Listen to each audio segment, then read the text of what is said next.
So I'm a little bit annoyed with a lot of these fanboys and stuff lately, and that's why we're doing another Fanboys Begone segment right now.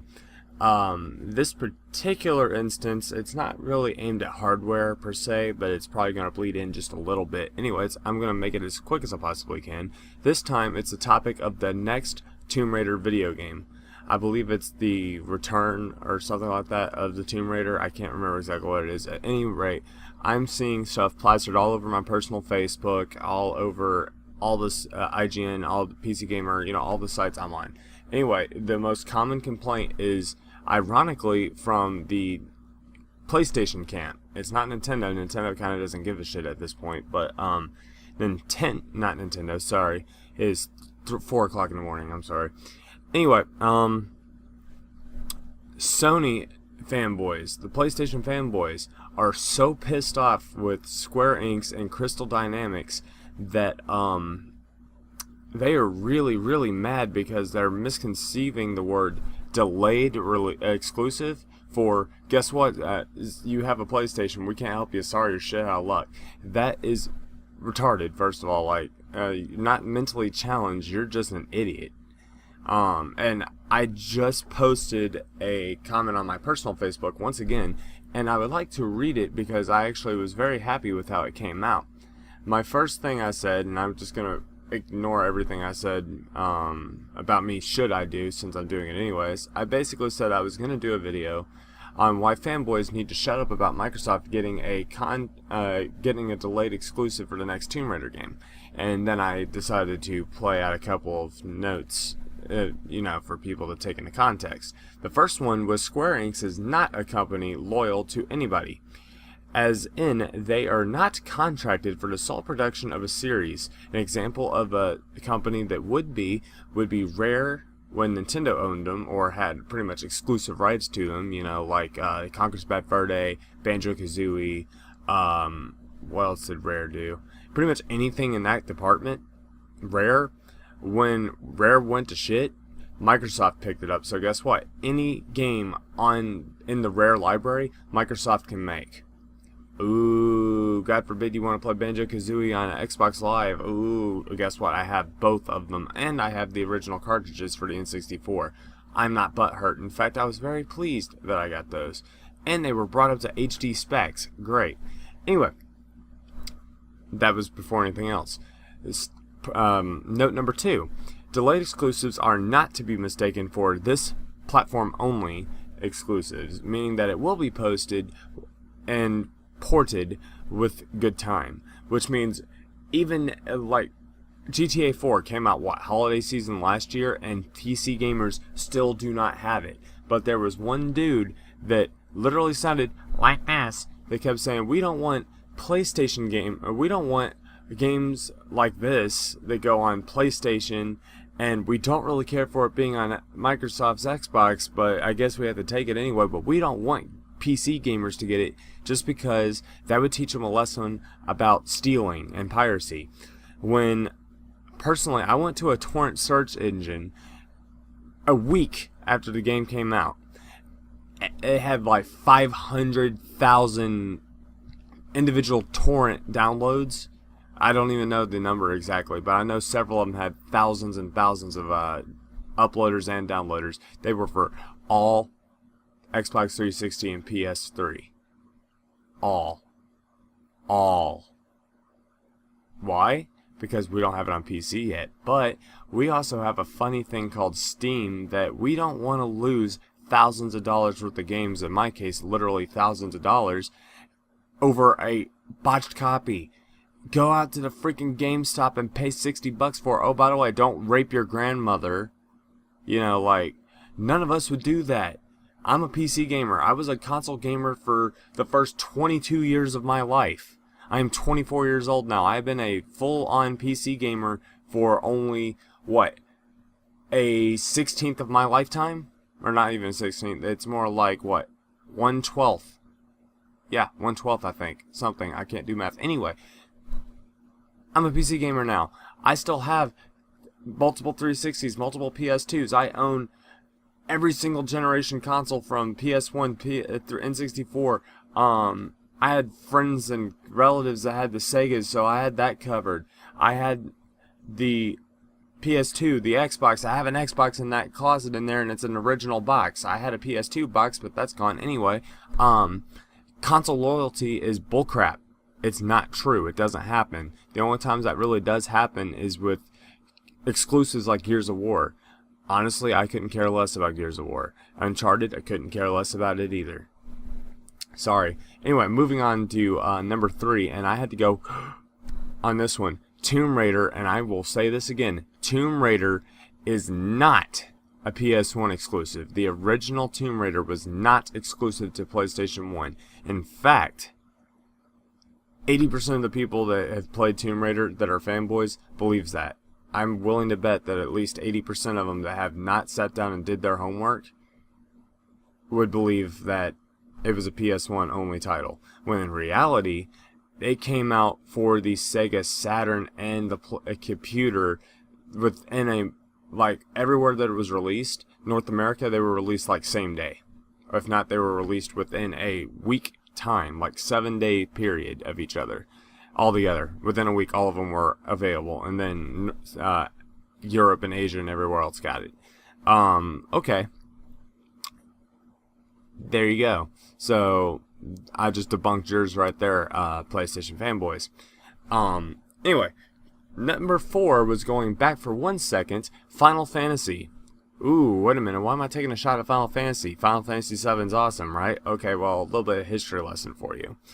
Originally, the Final Fantasy series was on the SNES, if memory serves. It was definitely on SNES for several of the games. It was on Nintendo's individual platform.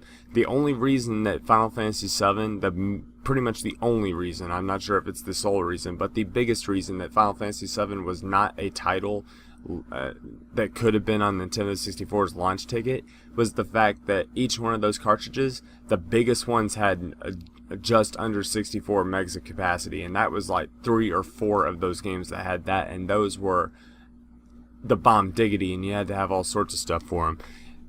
If I remember correctly, Final Fantasy VII had what, 3-4 discs, something like that. It had more than one, if memory serves. I could be wrong. Anyway, little bit of math for you. A cartridge, okay. Now you can put Final Fantasy VII on a 3DS memory or game pack, no problem. But back in 1997. To get this little cartridge, I could hold up one. To get all that in there on a chip so big would have been all but impossible. But a CD being over 700 meg capacity was no problem. Okay, so there you go. Now, Final Fantasy VII eventually did get ported over to PC. Uh-oh, Microsoft got one. So, again, Sony didn't have another exclusive again. Let's see. It did have 10. It had 7, 8, and 9, and 10 down. And 10 too. But 11 went PC. 12 went PC. 13 went multi-plat, and I believe it is also on PC. And all of the subsequent ones will be multi-platform. So, yeah. So at this point, we can say that Final Fantasy has done what? Jump between PS1, PC, NES, Xbox 360, PS3, PS4, XBone, so on and so forth. It's even available on Linux, if I'm not mistaken, and it might even be available on the iShit operating system. I mean, come on.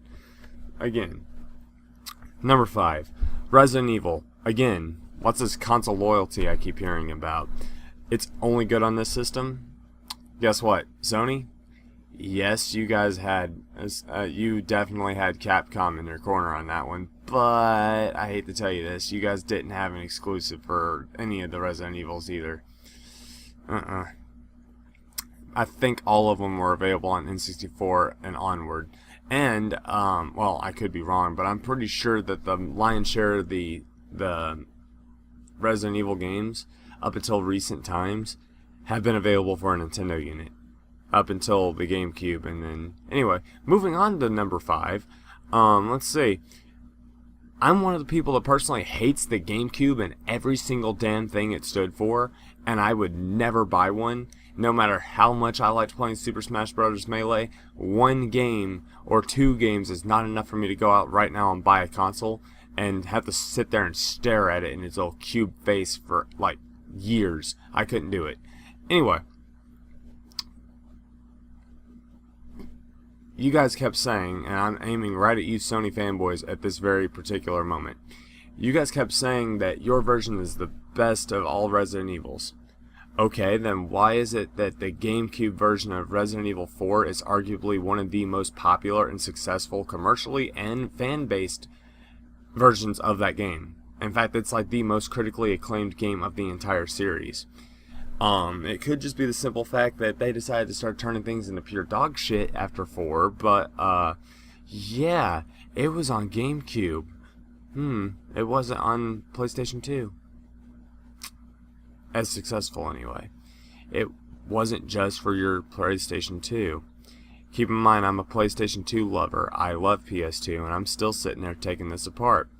Anyway, Resident Evil as a series in general has been around, if you exclude PC, because it's always been on PC. But if you exclude PC, it's been from Gen 5 all the way to Gen 8. That means from N64 and PS1 all the way up to the XBone and PS4. That's how long it's been going. So, I concluded my message by saying, please do go on about how dare those bastards at Microsoft get their first dibs when PlayStation is so much better. Just so much better. And then, please inform me about how wrong my info is and how that I, an original target audience group for the most of the things that these people are griping about, I was the original target. Hey, you want to play Banjo-Kazooie? Yay, I'm 8 years old. Guess what? I was playing it again at like 21 years old on Xbox 360. I bought the game twice. Both Tooie and Kazooie. I bought them twice. I own both twice. Okay. I own several games in multiples. So anyway, I said, okay, the fanboys need to shut up, is basically what I was saying. And say, how wrong am I about clearly drawn out facts that I have laid out neatly into a nice file grouped line? Yeah. How about this? I will put the original content that I wrote down in the description below, and you guys can read it, and we can make a conversation about it. Let's get busy with it. I do not care. I would really love to hear some opinions, and like I said, I am not black and white. I'm like, look, you're a gamer if you enjoy playing games. It does not matter what system you're on. Some are better for others. Okay? Also, little side note, Nintendo, and I didn't actually cover this one very much, but Nintendo has also been talking about moving some of their proprietary games like Zelda over to the portable market. So, we could be seeing an iPad version of Ocarina of Time, which God forbid that ever happens, but we could. We could be seeing Mario on an Android platform that's not a clone. It could be Mario 64 right here in my little hand with my tablet, my Asus tablet. Oh my God. Anyway, guys, be sure to rate, like, favorite, comment, subscribe to Cortec PC for future updates on gaming technology, news, Vocaloid music videos, random stupid shit I do, let's plays, blah, blah, blah, blah, blah. Be sure to disable ad block and help me get popular so I can spread more information to the rest of the world. And I will see you guys in the next episode of whatever I'm doing. So, as always, guys, thanks for watching. Have a good one.